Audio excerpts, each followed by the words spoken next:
Dear students, today we are going to study about another great important Roman historian by name Cornelius Tacitus. அன்புக்கினிய மாணவர்களே, இன்று நாம் இன்னொரு ரோமானிய வரலாற்றாசிரியரை பற்றி படிக்கப் போகின்றோம். அவருடைய பெயர் கொர்னோலியஸ் Tacitus. Cornelius Tacitus is said to be one of the greatest historian of Roman Empire, and he is considered to be the last of the great historians of classical age. We all know that classical age refers to the time when the Greek and Roman empires or civilizations were at their peak. It is generally referred from 8th century BC to 6th century AD, when Greece and Rome were at the peak of their civilization and were of great influence to the world, entire world, and especially in European countries. So in this classical age, he was considered to be the last great historian. He was born in the 1st century AD, that is 1st century after Jesus Christ, and he was born in 54 AD. He was well educated, he was a lawyer, and later he held a higher position in administration. He was closely associated with Pliny the Younger. Pliny the Younger was a Roman intellectual, and the letters of Pliny the Younger to several emperors and several people are even available now, which reflect how an important intellect he was. And Cornelius Tacitus was very closely related with Pliny. Likewise, Cornelius Tacitus married the daughter of Julius Agricola. He was a Roman governor of Britain. Julius Agricola was a general who was responsible for the conquest of Britain for Rome, for the Roman Empire, and hence he became the Roman governor of Britain. Cornelius Tacitus married the daughter of Julius Agricola. After a satisfied life, Cornelius Tacitus died in 120 AD. அன்புக்கினிய மாணவர்களே, கார்னீலியஸ் Tacitus என்ற ரோம பேரரசில் வாழ்ந்த ஒரு மிக சிறந்த வரலாற்று ஆசிரியரை பற்றி படிக்க இருக்கின்றோம். அவர் கிளாசிக்கல் ஏஜ் என்று சொல்வார்கள். கிளாசிக்கல் ஏஜ் என்று சொன்னால் பழங்காலத்தில் ரோம் நாகரிகமும் கிரேக்க நாகரிகமும் தங்களுடைய உச்சத்தில் இருந்த வேளையில் அவர்கள் ஐரோப்பாவையும் இதர உலகத்தின் இதர பகுதிகளுக்கும் அவர்களுடைய தாக்கத்தின் அடிப்படையில் உலகத்தை மாற்றி அமைத்துக் கொண்டிருந்த வேளையில், அதாவது கிறிஸ்துக்கு முன்பு 800 ஆண்டுகளுக்கு முன்பும் கிறிஸ்துக்கு பிறகு 600 ஆண்டுகள் வரை இந்த காலகட்டத்தை கிளாசிக்கல் ஏஜ் என்று சொல்வார்கள். கிறிஸ்துக்கு முன்பு 800 ஆண்டுகள், கிறிஸ்துக்கு பிறகு 600 ஆண்டுகள், இந்த காலகட்டத்தை கிளாசிக்கல் ஏஜ் என்று சொல்வார்கள். இந்த காலகட்டத்தில் ரோமானியர்களும் கிரேக்கர்களும் தலை சிறந்த அரசுகளாக உலகத்தில் திகழ்ந்து கொண்டிருந்தன. அப்படி அவர்கள் திகழக்கூடிய வேளையில் மற்ற நாடுகளையும் அவர்களுடைய கலாச்சார தாக்கத்தின் கட்டுப்பாட்டில் வைத்திருந்தன. அந்த காலகட்டத்தை கிளாசிக்கல் ஏஜ் என்று சொல்வார்கள். கிளாசிக்கல் ஏஜின் கடைசி வரலாற்று ஆசிரியராக கார்னீலியஸ் டாசிட்டஸ் கருதப்படுகிறார். இவர் 1ஆம் நூற்றாண்டில் 54 ஏடி, அதாவது கிறிஸ்துக்கு பிறகு 54 வருடங்களுக்கு பிறகு பிறந்தவர். நன்கு கற்று தேர்ந்தவர், வழக்கறிஞராக நீண்ட நாள் இருந்தவர். அது மட்டுமல்லாமல் நிர்வாகத்துறையிலும் மிக முக்கியமான பொறுப்புகளை வகித்தவர். இவர் அந்த காலகட்டத்தில் 1ஆம் நூற்றாண்டில், கிறிஸ்துக்கு பிறகு 1ஆம் நூற்றாண்டில் பிளீனி த யங்கர் என்கின்ற ரோமானிய தளபதியுடன் மிக நெருங்கிய தொடர்பில் இருந்தவர். பிளீனி த யங்கர் என்பவர் அன்றைய மிக சிறந்த அறிவுஜீவியாக விளங்கியவர், ரோமானிய பேரரசில் இருந்தவர். அவருடைய எழுத்துக்கள், அவருடைய கடிதங்கள் இன்றளவும் கிடைக்கின்றன. அந்த கடிதங்கள் பல்வேறு அரசர்களுக்கு எழுதப்பட்ட கடிதங்கள். டாசிட்டஸுக்கும் சில கடிதங்கள் எழுதியிருக்கிறார். இந்த கடிதங்களை பார்க்கின்ற போது பிளீனி த யங்கர் எவ்வளவு பெரிய அறிவுஜீவி என்பது நமக்கு தெரிய வருகிறது. அவருடைய நெருக்கம் டாசிட்டஸுக்கு இருந்தது. அதே போல் டாசிட்டஸ் திருமணம் செய்து கொண்ட இது ஜூலியஸ் அக்ரிகோலா என்பவருடைய மகளை. ஜூலியஸ் அக்ரிகோலா என்பவர் ரோமானிய பேரரசின் இங்கிலாந்தின் ஆளுநராக இருந்தார். அதாவது ஜூலியஸ் அக்ரிகோலா ஒரு இராணுவ தளபதி. அவர் ரோமானிய பேரரசுக்காக இங்கிலாந்து பகுதிகளை கைப்பற்றியவர். அப்படி கைப்பற்றியதன் காரணமாக அந்த பகுதியின் ஆளுநராகவும் நியமிக்கப்பட்டவர். அவருடைய மகளைத்தான் கார்னிலியஸ் டாசிட்டஸ் திருமணம் செய்து கொண்டார். ஒரு நல்ல சிறந்த வாழ்க்கை வாழ்ந்த பிறகு 120 AD, அதாவது 120 AD-யில் கார்னிலியஸ் டாசிட்டஸ் மரணம் அடைந்தார். So let us have a look into the works of Cornelius Tacitus. Cornelius Tacitus wrote his book, The Life of Agricola. It's a biography. It's a biographical account of his own father-in-law, Julius Agricola. In this book, he has given, apart from the life of Agricola, the account of Roman wars in Britain, how Roman Empire was able to subdue Britain. Then he speaks about the condition of the British people under Roman rule. He also talks about the administration of Agricola. So this was one important book of Cornelius Tacitus. Likewise, he wrote another book, Dialogue of Orators, in which he lists the important speakers of those period, important orators of those period and early period, and also recognizes their speeches. He has documented the speeches of the important orators in this book. In the third book, Germania, where he speaks about the customs, manners, belief of ancient Germans. He gives a description of Germany, the various institutions in Germany, the various political and social practices of Germany, and the different tribes in Germany. Likewise, his fourth work, Annals, historical sketch of Julian dynasty. We all know that Julian dynasty is the first important dynasty of Roman Empire. It was the first ruler was Augustus, but Cornelius Tacitus gives a sketch of the Julian dynasty from Tiberius, the second ruler of Julian dynasty, to the last ruler of Julian dynasty, that is Nero. So from 14 AD to 68 AD, the Julian rulers who ruled, their life has been listed. They are Tiberius, Caligula, Claudius, and Nero. So Annals is a book which describes the rule of the 4 Julian dynasty rulers after Augustus. The last work, Historia, is about the Flavian dynasty. The Flavian dynasty is the dynasty that ruled Roman Empire after the Julian dynasty. The rule of the Flavian dynasty began in 69 AD after the death of Nero, and it lasted till 96 AD, till the death of Domitian. Actually, in Flavian dynasty there were 3 rulers. One was Vespasian, 2 was Titus, 3rd was Domitian. So these 3 rulers are described in this book, Historia. So these are the important works of Cornelius Tacitus. So அன்புக்கினிய மாணவர்களே, கார்னீலியஸ் Tacitus உடைய வரலாற்று எழுத்துக்களை, வரலாற்று புத்தகங்களை பற்றி படித்துக் கொண்டிருக்கின்றோம். அவருடைய முதல் புத்தகம் The Life of Agricola.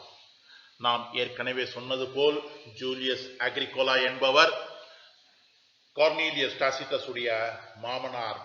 அவருடைய பெண்ணை தான், ஜூலியஸ் அக்ரிகோலாவுடைய பெண்ணை தான் கார்னீலியஸ் டாசிட்டஸ் திருமணம் செய்திருந்தார். ஜூலியஸ் அக்ரிகோலாவுடைய வாழ்க்கை வரலாறை லைஃப் ஆஃப் அக்ரிகோலா என்ற புத்தகத்தில் தொகுத்திருந்தார் கார்னீலியஸ் டாசிட்டஸ். இந்த புத்தகத்தில் அவருடைய வாழ்க்கை வரலாறு அல்லாமல், ஜூலியஸ் அக்ரிகோலாவுடைய வாழ்க்கை வரலாறு அல்லாமல், பிரிட்டன் பகுதியில் ரோமானியர்களின் போர்கள், அதாவது பிரிட்டனை எப்படி ரோமானிய சாம்ராஜ்யம் தன்வசப்படுத்தியது என்பதை பற்றியும், அதேபோல் ரோமானியர்கள் ஆட்சி காலத்தில் பிரிட்டானியர்களுடைய நிலையையும், அதேபோல் அக்ரிகோலாவுடைய நிர்வாகத்தையும் இந்த புத்தகத்தில் பட்டியலிட்டிருக்கிறார் கார்னீலியஸ் டாசிட்டஸ். அதேபோல் அவருடைய இரண்டாவது புத்தகம் டயலாக் ஆஃப் ஆரேட்டர்ஸ். டயலாக் ஆஃப் ஆரேட்டர்ஸ் என்ற அந்த நூலில் அந்த காலகட்டத்தில் இருந்த மிக சிறந்த பேச்சாளர்களை பட்டியலிட்டு அவர்களுடைய சிறந்த உரைகளை எல்லாம் தொகுத்து வழங்கி இருக்கிறார் கார்னீலியஸ் டாசிட்டஸ். அது இன்னொரு புத்தகம் டயலாக் ஆஃப் ஆரேட்டர்ஸ். அதே போல் இன்னொரு புத்தகமான ஜெர்மானியாவில் ஜெர்மனி நாட்டை பற்றி, அந்த ஜெர்மனி நாட்டில் இருந்த நிறுவனங்களை பற்றி, அந்த ஜெர்மனி நாட்டில் இருந்த பழக்க வழக்கங்களை பற்றி, அங்கு இருந்த பல்வேறு பிரிவு மக்களை பற்றி, அவர்களுடைய வழக்காறுகளை பற்றி, அவர்களுடைய பாரம்பரிய நம்பிக்கைகளை பற்றி எல்லாம் எழுதியிருக்கிறார் இந்த புத்தகத்தில், ஜெர்மானியா என்ற புத்தகத்தில். அதே போல் அனல்ஸ் என்ற ஒரு புத்தகம். இந்த அனல்ஸ் என்ற புத்தகத்தில் ஜூலியன் பரம்பரை, ஜூலியன் டைனாஸ்டி, ஜூலியன் பரம்பரை பற்றி எழுதியிருக்கிறார். ஜூலியன் பரம்பரை என்பது ரோம் சாம்ராஜ்யத்தின் முதல் மிக முக்கியமான பரம்பரையாகும். ரோம் சாம்ராஜ்யத்தை ஆட்சி செய்த முதல் ஆட்சியாளர்கள் வம்சத்தை ஜூலியன் வம்சம் என்று சொல்வார்கள். இதில் முதல் அரசர் Augustus.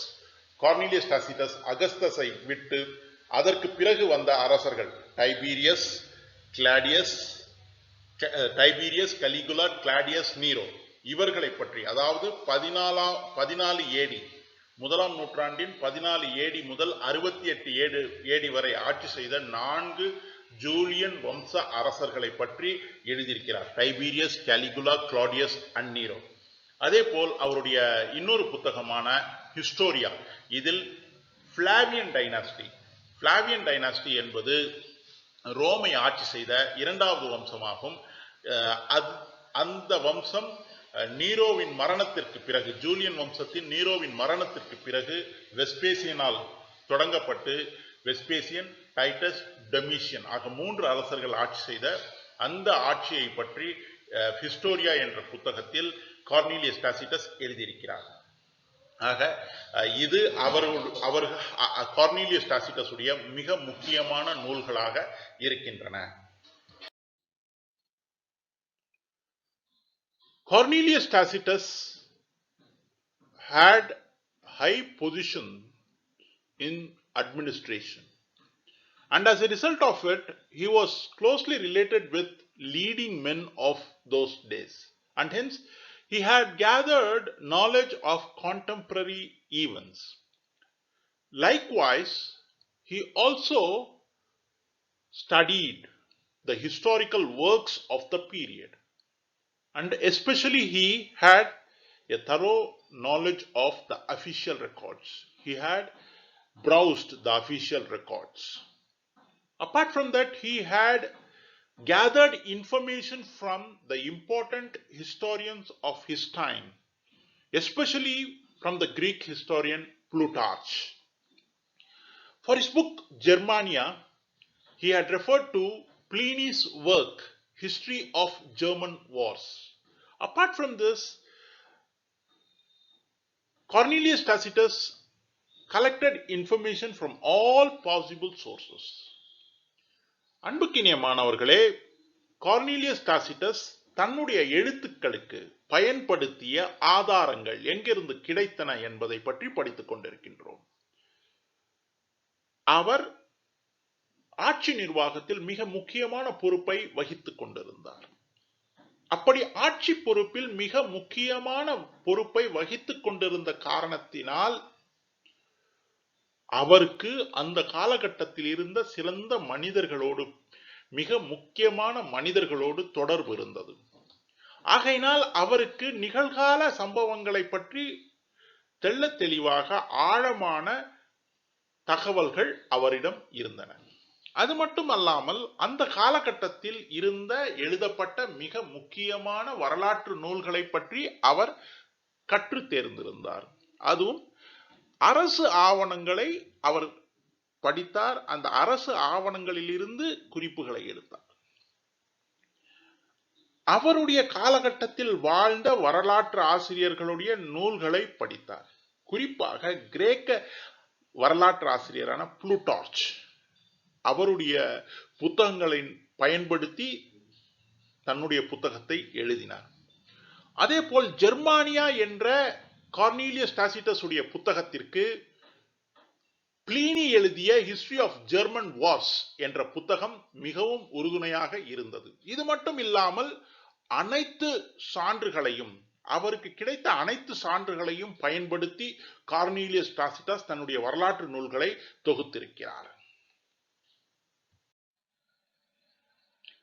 So we need to discuss about the merits of his writing. Cornelius Tacitus had a very good analytical skill, and he made a very good study about human characters. And finally, he had a very good forcible expression. His writing had some forcible expression. So after careful analysis of human nature, he made statements of universal application. He said his statements are of great human relevance. So he said, the more corrupt the state, the more numerous are the loss. In war, every commander claims victory, but none accepts defeat. No hatred is so bitter as that of the near relatives. There is some injustice in every great precedent. அன்புக்கினிய மாணவர்களே, கார்னீலியஸ் Tacitus உடைய எழுத்துக்களில், வரலாற்று எழுத்துக்களில் இருந்த சிறப்பு தன்மைகளை பற்றி படித்துக் கொண்டிருக்கின்றோம். அவரிடம் இருந்த அனலிட்டிக்கல் ஸ்கில் என்று சொன்னால் ஆதாரங்களின் அடிப்படையில் தகவல்களை தொகுத்து வழங்குவது. அதாவது படித்த ஆதாரங்களை புரிந்து கொண்டு அந்த புரிதலின் அடிப்படையில் தகவல்களை நமக்கு தருவது. அந்த புரிந்து கொள்ளக்கூடிய திறன் இருக்கின்றது அல்லவா, அது மிக சிறப்பாக இருந்ததாக வரலாற்று ஆசிரியர்கள் கருதுகிறார்கள். அதே போல் அவர் மனிதர்களை படித்தார். அவருடைய எழுத்துக்களில் அதிகமான மனிதர்களுடைய தன்மைகள், மனிதர்களுடைய குணாதிசயங்கள், மனிதர்களுடைய தன்மைகளை பற்றி படித்தார்.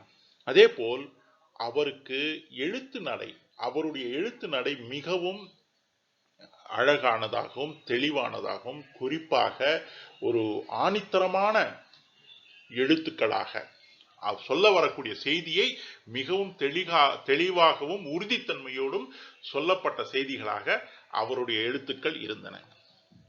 அவர் மனிதர்களை பற்றி படித்து மனிதர்களுடைய குணாதிசயங்களை புரிந்து கொண்டு அவர் பல்வேறு செய்திகளை சொல்லியிருக்கிறார். அதில் சில செய்திகள் மனிதர்களுக்கு மிகவும் பயனுள்ளதாக இருக்கும். அதில் குறிப்பிட்ட சில இரு செய்திகளை இங்கு நம்ம காண்போம்.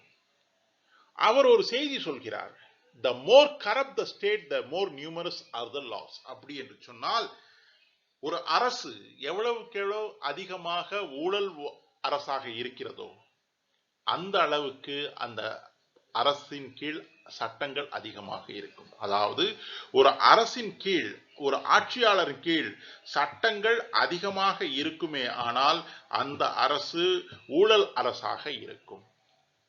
இரண்டாவது, ஒரு போரில் எல்லா தளபதிகளும் வெற்றி தங்களுடையது என்று சொல்லிக்கொள்ள விரும்புகிறார்கள். ஆனால் யாரும் தோல்விக்கு பொறுப்பேற்பது இல்லை.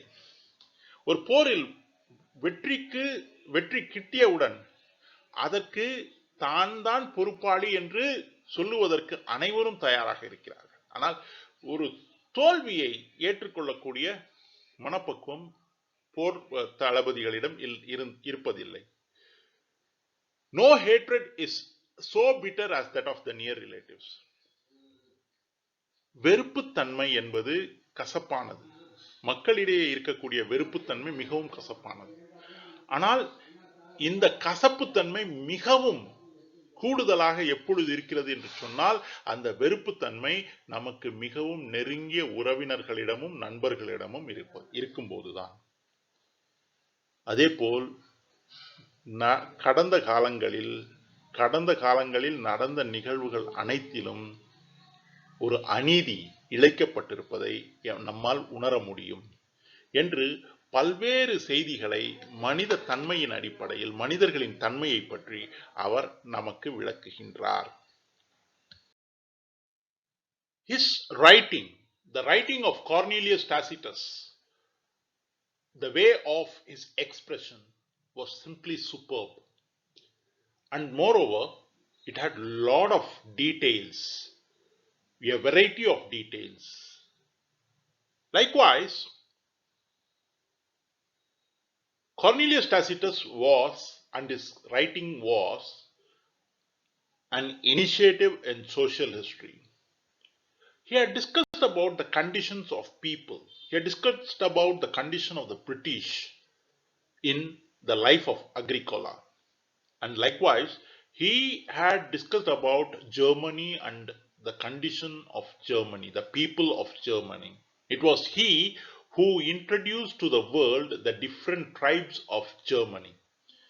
When the German tribes were threatening the Roman Empire and the Romans were angry with the different tribes of Germany, it was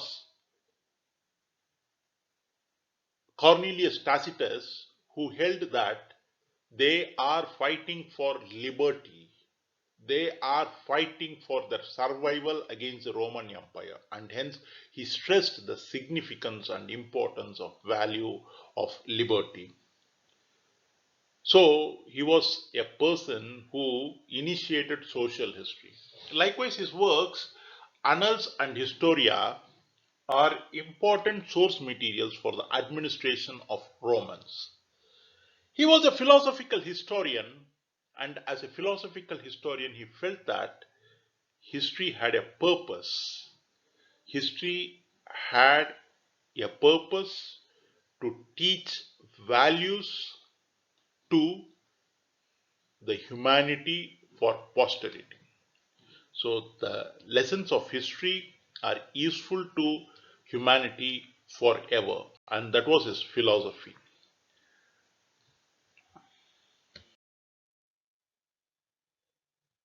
We can have a critical analysis of his writing. Actually, it is said that Cornelius Tacitus, when he wrote, he made use of oral declarations also. And though he made use of oral declarations, it is not very wrong to use oral history. But the thing is, level of criticism. It is said that he made use of rumors and gossips also in his writing. Likewise, when he wrote his written sources, when he used the written sources also, the level of criticism is questionable, it seems. Historians suggest that he has not questioned or criticized all the sources available to him in depth. So again, this is criticism of Cornelius Tacitus. And likewise, another important aspect of his critical analysis is he did not have a balanced view, because he was a supporter of republicanism. He felt that it is only a republic government that can ensure a good governance, and it is only a republican government that can ensure rights of the people. And hence he was very critical of the empire, and because of his criticism of the empire, he missed or he did not appreciate the empire and the consequences of the empire. He did not appreciate the contribution of the empire to world history. And likewise, he was an artist rather than a thinker, or in other words, he believed that history is an art, and hence he gave more importance to expression rather than to critical analysis. And likewise, he also did not study about the cause and effects of events, and hence he missed deeper implications of events. It is important that when we study events, we need to study what are the causes of these events and what are the effects of these events. And he did not, when we study events on that basis, cause and effect basis, what happens is we have a better understanding of history and historical events. But he did not give very good importance or very much importance to the study of cause and effect of events, and that is one of his criticism by historians. So அன்புக்கினியமானவர்களே, அவருடைய எழுத்துக்களில், கார்னீலியஸ் Tacitus உடைய எழுத்துக்களில் இருந்த சிறப்புகளை பார்த்தது போல், அவர்களுடைய எழுத்துக்களில் ஏதேனும் குறைபாடுகள் இருக்கின்றதா என்பதையும் ஆய்வு செய்ய வேண்டிய சூழலில் இருக்கின்றோம். அப்படி ஆய்வு செய்ய வேண்டிய வேளையில் நாம் வரலாற்று ஆசிரியர்கள் சொல்லக்கூடிய தகவல்களை உமக்கு அளிக்கின்றோம். அதில் அவர் வாய்மொழி சான்றுகளை பயன்படுத்தினார் என்று ஒரு குற்றச்சாட்டு எழுகின்றது. வாய்மொழி சான்றுகளை எழுதினார், வாய்மொழி சான்றுகளை பயன்படுத்தினார் என்பது தவறல்ல. வாய்மொழி சான்றுகளை பயன்படுத்தலாம். ஆனால் அப்படி நமக்கு கிடைக்கக்கூடிய வாய்மொழி சான்றுகளை முழுமையாக ஆய்வு செய்து அதற்கு பிறகு பயன்படுத்த வேண்டும். அப்படி பயன்படுத்தாத வேளையில் புரளிகளும் பொய் புரட்டுகளும் வரலாற்றில் பயன்படக்கூடிய ஒரு சூழல் இருந்து போய்விடும். ஆக அவருடைய எழுத்துக்களில் அப்படி புரளிகளும் பொய்ப்புரட்டுகளும் சில நேரங்களில் பயன்படுத்தப்பட்டிருப்பதாக வரலாற்று அறிஞர்கள் கருதுகிறார்கள். அதே போல் எழுத்துப்பூர்வமான சான்றுகளை பயன்படுத்துகின்ற வேளையிலும் கிரிட்டிசிசம் என்று சொல்வார்கள்.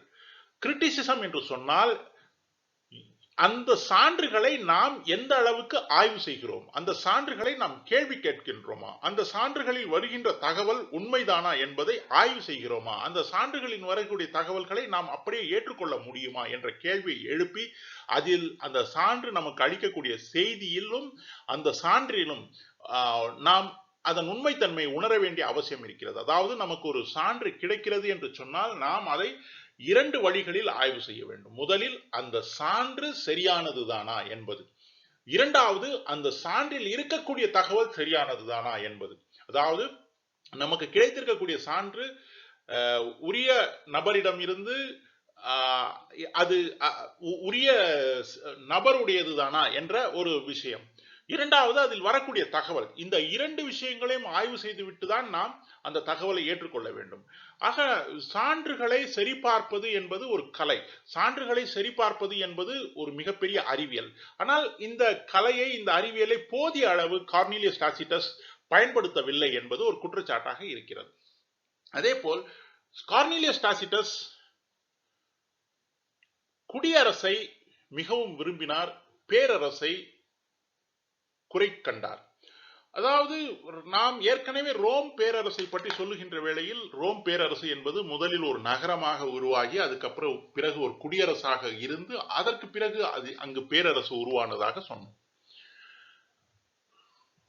கார்னீலியஸ் டாசிட்டஸ் குடியரசு ஒரு நல்ல அரசு என்றும், குடியரசு அரசின் கீழ் மக்கள் நல்ல உரிமைகளை, தங்களுக்கு தேவையான உரிமைகளை பெற்று வாழ்கிறார்கள் என்றும், குடியரசு தான் ஒரு சிறந்த அரசு என்றும் அவர் நம்பினார். ஆகையினால் அவர் குடியரசுக்கு பிறகு வந்த பேரரசின் காலத்தில் வாழுகின்ற வேளையில் பேரரசை அவர் விமர்சனம் செய்தார். அப்படி விமர்சனம் செய்வது தவறல்ல, ஆனால் நடுநிலையோடு விமர்சனம் செய்திருக்க வேண்டும். அவருக்கு குடியரசின் மீது இருந்த பற்றின் காரணமாக பேரரசு, ரோமானிய பேரரசும் ரோமானிய சாம்ராஜ்யமும் செய்த சிறப்புகளை போதிய அளவு அவர் வெளிக்கொணரவில்லை என்பது ஒரு குற்றச்சாட்டாக இருக்கிறது. அதே போல் அவர் வரலாறை ஒரு கலையாகவும் அதை ஒரு அறிவியலாகவும் கருதவில்லை. ஒரு கலையாக கருதினாரே தவிர அறிவியலாக கருதவில்லை. எவர் ஒருவர் வரலாறை கலையாக கருதுவாரோ அவருடைய எழுத்துக்களில் மிக சிறப்பான எழுத்து நடை இருக்கும். ஆனால் செய்திகள், சொல்ல வரக்கூடிய செய்தியில் உண்மைத்தன்மை இருக்காது. ஆக அவருடைய வரலாறு கலை ரீதியான வரலாறாக இருந்தது. அதே போல் எந்த ஒரு வரலாற்று நிகழ்வையும் நாம் படிக்கின்ற வேளையில் அந்த வரலாற்று நிகழ்வுக்கான காரணத்தையும் அதனால் ஏற்படக்கூடிய விளைவுகளையும் சேர்த்து படிக்க வேண்டும். இப்படி படிக்க வேண்டும் என்று சொன்னால் நாம் அந்த நிகழ்வுகளை மிகவும் தெளிவாக ஆய்வு செய்ய வேண்டும். அப்படிப்பட்ட ஒரு ஆய்வை கார்னீலியஸ் டாசிட்டஸ் எல்லா நேரங்களிலும் செய்ததாக தெரியவில்லை. ஆக ஒரு வரலாற்று நிகழ்வை நாம் சிறப்பாக சரியாக புரிந்து கொள்ள வேண்டுமே ஆனால் நாம் அந்த நிகழ்வின் காரணங்களையும் விளைவுகளையும் தெரிந்து கொள்ள வேண்டும். ஆனால் அந்த நிலைப்பாட்டை கார்னீலியஸ் டாசிட்டஸ் எடுத்துக்கொள்ளவில்லை என்பது நமக்கு தெரிகின்றது. So now the references. This presentation has been prepared with an extensive use of learned Professor K. Rajayan's book History in Theory and Method. அன்புக்கினிய மாணவர்களே, இந்த காணொளியை தயாரிப்பதற்கு மூத்த பேராசிரியர் கே ராஜேயன் அவர்களுடைய history in theory and method என்கின்ற புத்தகம் மிகவும் பயனுள்ளதாக இருந்தது. அந்த புத்தகத்தை பயன்படுத்தியே இந்த காணொளியை தயாரித்திருக்கின்றோம்.